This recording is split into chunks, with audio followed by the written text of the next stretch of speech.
مثل الذين ينفقون أموالهم في سبيل الله كمثل حبة أنبتت سبع سنابل في كل سنبلة مئة حبة. صدق الله مولانا العظيم. وفي مقام آخر إن الله وملائكته يصلون على النبي يا أيها الذين آمنوا صلوا عليه وسلموا تسليما.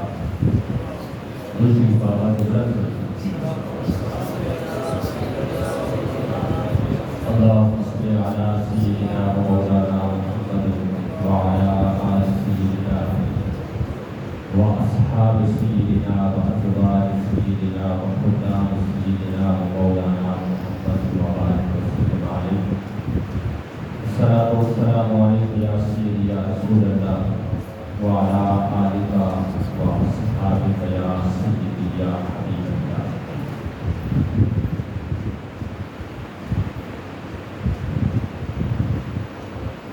معزز علیہ حاضرین و ناظرین، بالخصوص جامعہ اوسطیٰ شمس المدارس کے اساتذہ کرام، استاد محترم حضرت علامہ مولانا حافظ مقصود احمد صاحب، استاد محترم حضرت علامہ مولانا حافظ محمد شفیق احمد صاحب، اور دن بجی کیونکہ وہ بھی ادارہ کی اساتذہ میں سے شمار ہوتی ہیں، حضرت علامہ مولانا حافظ سید غلام یاسین شاہ صاحب، حضرت علامہ مولانا حافظ محمد شاہد صاحب، اور حضرت علامہ مولانا حافظ محمد آصف صاحب. ہمارے آج کے جو مہمان تھے حضرت علامہ مولانا مفتی محمد آصف صاحب. آپ نے خطاب سنا، میں فقط اتنی بات آج کرنے کے لیے حاضر ہوا کہ ادارے کے جو طلبا یہاں پڑھ رہے ہیں یا پڑھ کرتے رہتے ہیں، ادارے کے ساتھ وابستگی اور تعلق کو قائم رکھنا یہ بہت ضروری ہوتا ہے، اور جو سلسلہ فیض ہوتا ہے وہ فراغت کے ساتھ منقطع نہیں ہوتا، بعد از فراغت بھی وہ اسی طرح جاری اور ساری رہتا ہے. اس لیے یہ تعلق کا شخص ضروری ہے.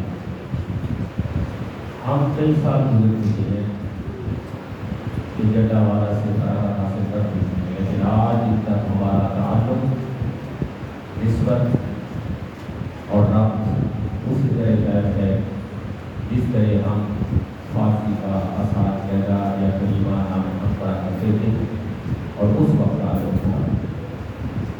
میں نے تکلیف نہیں کرنی، ویسے ہی مجھے جملہ استاد مقام فرماتے ہیں کہ آپ نتیجہ بڑھ دیر سے نکالتے ہیں، اور ضروری بات ہے جو آیت میں نے پڑھی ہے اس میں سے شان آل بیت کافی دیر کے بعد جامع ثابت ہوگا. بس اتنا عرض کرنا چاہتا ہوں، اور آپ نے اس بات کے اوپر توجہ بھی کرنی ہے. حدیث پاک میں ہے کہ حضرت ام فضل نے خواب، اور خواب میں کیا دیکھتی ہے کہ نبی کریم صلی اللہ علیہ وسلم کے جسم مبارک سے ایک گوشت کا ٹکڑا کٹ کر ان کی گود میں آ جاتا ہے. آپ بیدار ہوتی ہیں، پریشان ہوتی ہیں، حیران ہوتی ہیں، اور آپ صلی اللہ علیہ وسلم کے سامنے حاضر ہو کر عرض کرتی ہے یا رسول اللہ صلی اللہ علیہ وسلم، میں نے خواب دیکھا ہے لیکن وہ خواب نامستبی ہے، میں بیان نہیں کر سکتا۔ آپ صلی اللہ علیہ وسلم نے فرمایا بیان کرو گے تو تب اس کی تعبیر سامنے آئے گی، آپ بیان کریں گے آپ کا آپ دیکھا ہے۔ آپ عرض کرتی ہے یا رسول اللہ صلی اللہ علیہ وسلم، میں نے جو خواب دیکھا ہے وہ یہ ہے کہ آپ کا جسم کٹ کر میری گود میں آ جاتا ہے اور میں بڑی پریشان ہوں اور بڑی حیران۔ آپ صلی اللہ علیہ وسلم نے فرمایا کہ اس کی تعبیر اچھی ہے۔ اللہ رب العزت حضرت علی المرتضیٰ رضی اللہ تعالیٰ عنہ کو، حضرت فاطمہ الزہرا رضی اللہ تعالیٰ عنہا کو ایک بیٹا عطا فرمائے گا اور وہ سب سے پہلے تیری گود میں۔ یہ تعبیر تھی صحابہ۔ اب امام علی مقام جب پیدا ہوتی ہیں، حضرت ام فضل انہیں اپنے ہاتھوں میں لیتی ہے، اپنی گود میں لیتی ہے اور سب سے پہلے مجھے کریم صلی اللہ علیہ وسلم آپ کے سامنے پیش کرتی ہے۔ آپ صلی اللہ علیہ وسلم کے ساتھ محبت فرماتے ہیں، پیار فرماتے ہیں۔ حضرت ام فضل کی توجہ کسی اور طرف ہٹتی ہے، ادھر پیارے حبیب صلی اللہ علیہ وسلم اپنے نواسے کے ساتھ محبت اور پیار کر رہی ہیں اور پلٹ کر دیکھتی ہیں تو آپ صلی اللہ علیہ وسلم کی چشمان مبارک کے اندر آنسو جو ہے وہ جاتے ہیں۔ حضرت ام فضل حیران ہوتی ہیں، یہ مقام رونے کا تو نہیں، یہ تو خوشی کا مقام ہے۔ اللہ تعالیٰ نے ہمیں اتنا پیارا فرزند اور پیارا بیٹا عطا فرمایا اور نبی کریم صلی اللہ علیہ وسلم رو رہی ہیں، پوچھتی ہیں، سوال کرتی ہیں، یا رسول اللہ آپ روئیں گی؟ تو آپ صلی اللہ علیہ وسلم نے جواب ارشاد فرمایا کہ میں رویا اس لیے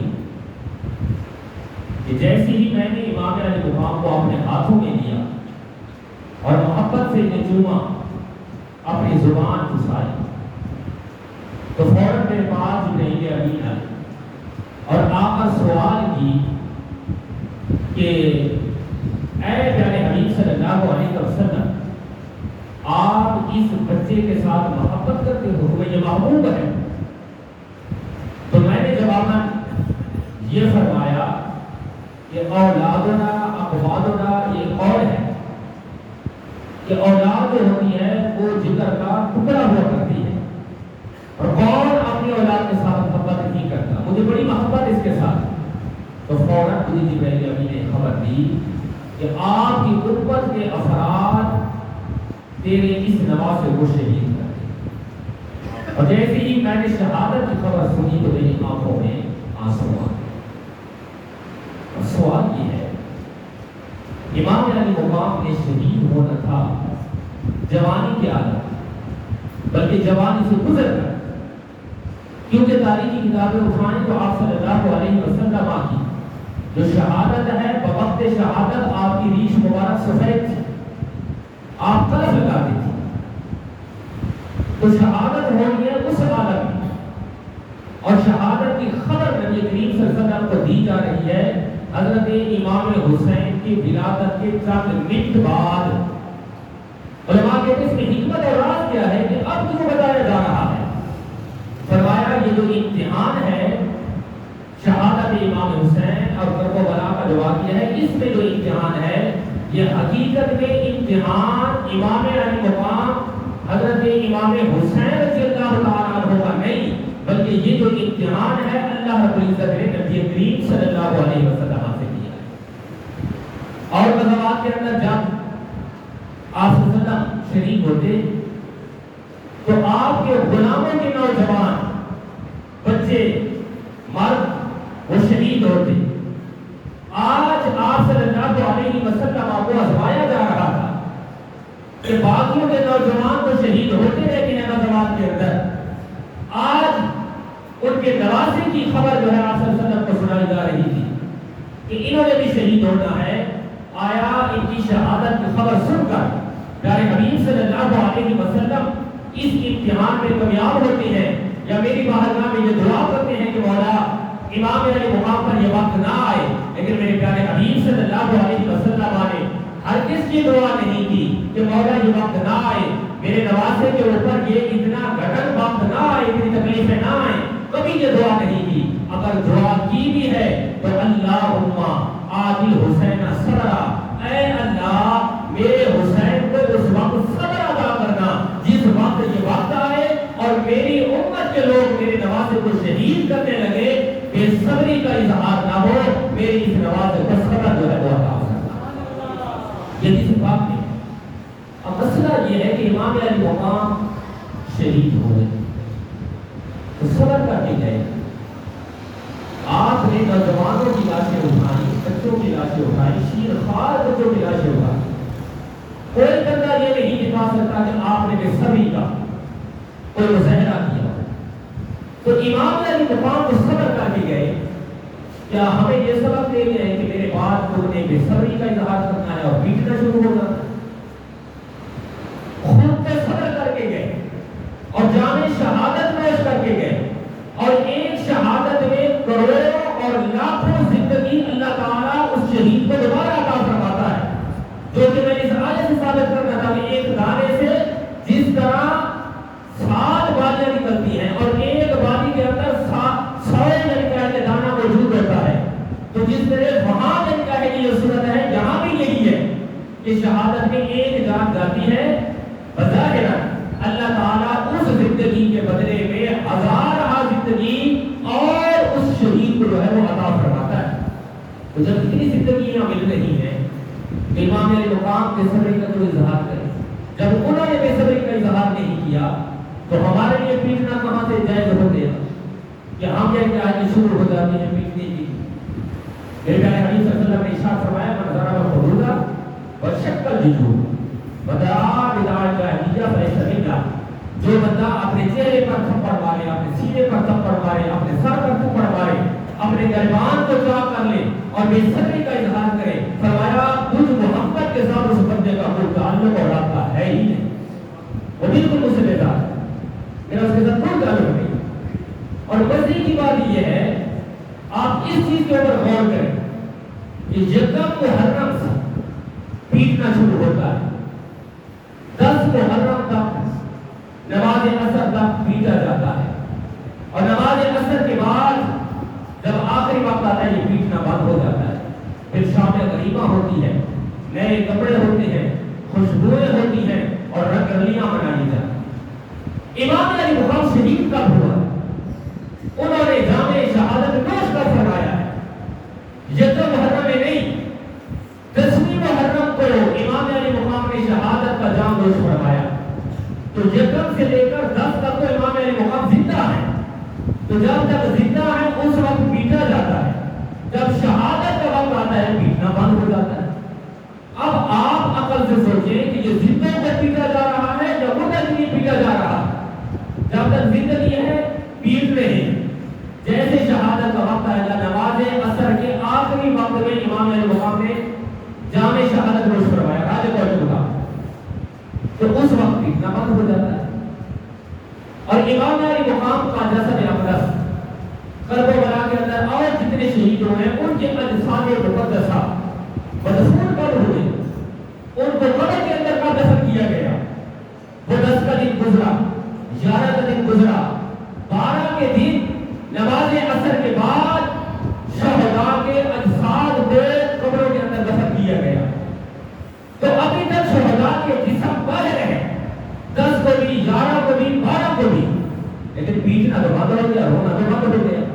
اور امام علی مقام کا سر انور کو 45 دن کے بعد جو ہے دفن کیا گیا ہے، 45 دن تک سر انور کو گھمایا گیا، اور 45 دن کے بعد امام علی مقام کا سر انور جو ہے وہ دفن کیا گیا۔ تو یہ پتہ نہیں کہاں کا مذہب ہے، کہاں کی سوچ ہے، کہاں کا عقیدہ ہے۔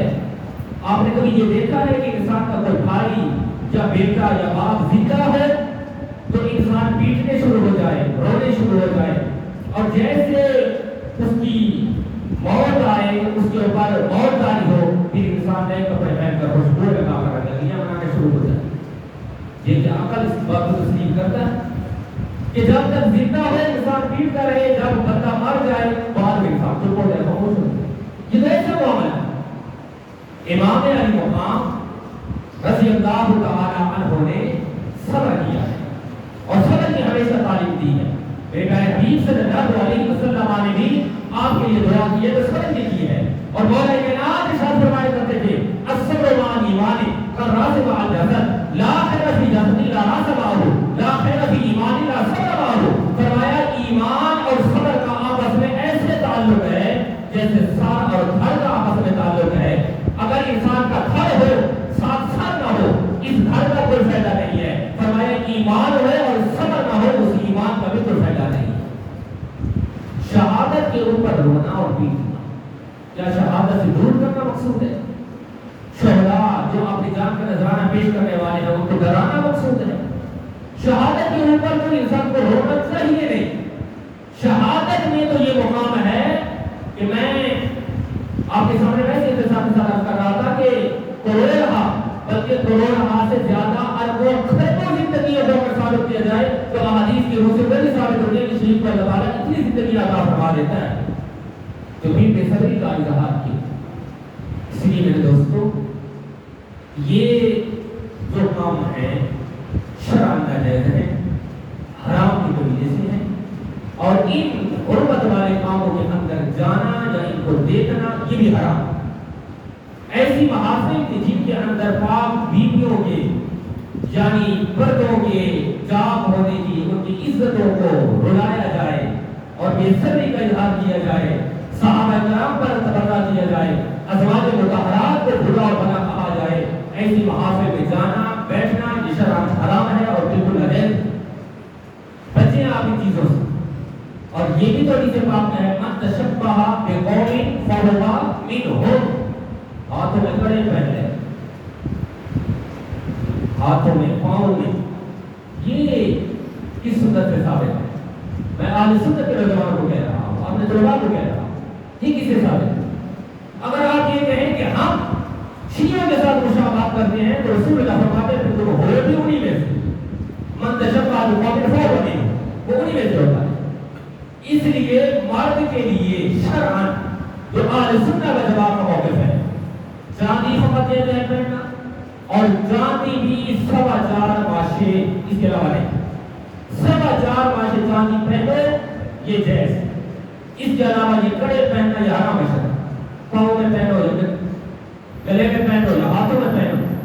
اس لیے ان چیزوں کی ضرورت ہے اور ان چیزوں کو جو کیا ہے کہ اپنانا، ان کے اوپر عمل کرنا یہ اشد ضروری ہے. میرے پیارے حبیب صلی اللہ علیہ وسلم کی اولاد کے ساتھ محبت کرنا یہ وجود کے درجے میں ہے اور وجود شرعی ہے، اس میں کوئی شک نہیں. لیکن ان کے ساتھ محبت کرو، بے صبری کا اظہار نہ کرو، اور جو ان کے ساتھ محبت اور عقیدت کا ایک معیار ہے اس کے اوپر پورے ہو. بات گفتگو میری لمبی ہو رہی ہے اور میں اس طرف جانا نہیں چاہتا.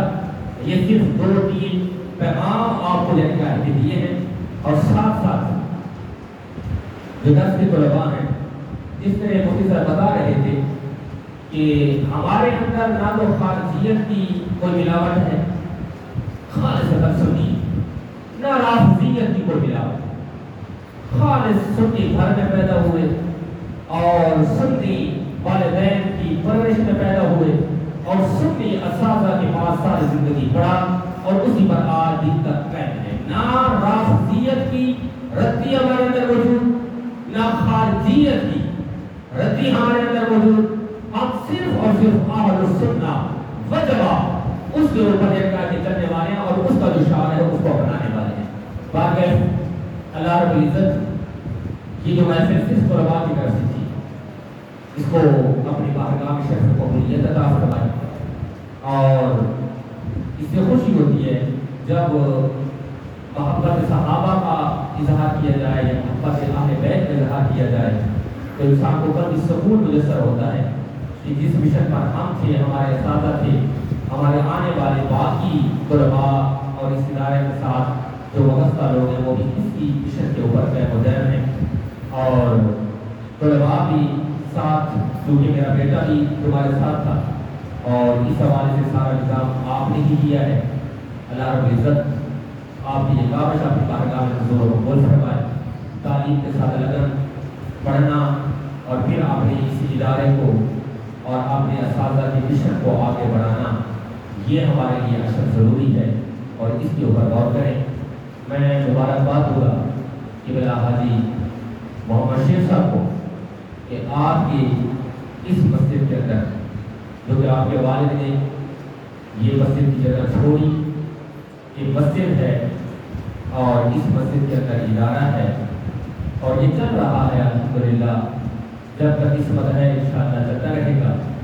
تو طلباء سے یہ درخواست ہے کہ قبلہ حاجت کے لیے صحت کی دعا کریں۔ آج آل بیت کا صدقہ اللہ تعالیٰ کو صحت عطا فرمائے، کیونکہ یہ ہمارے مجاہد اور میری ذات کو جو کہنے کہ حفاظت حاصل ان کی وجہ سے تھی اور ان کی وجہ سے ہے، ممکن ہے کسی اور بندے کی وجہ سے نہ ہو۔ ادارے کو جتنی ترقی یا عروج ملا اور ادارہ مطمئن ہو کر چلتا رہا، سادہ پڑھاتے رہے، وہ صرف اور صرف اس شخصیت کی وجہ سے۔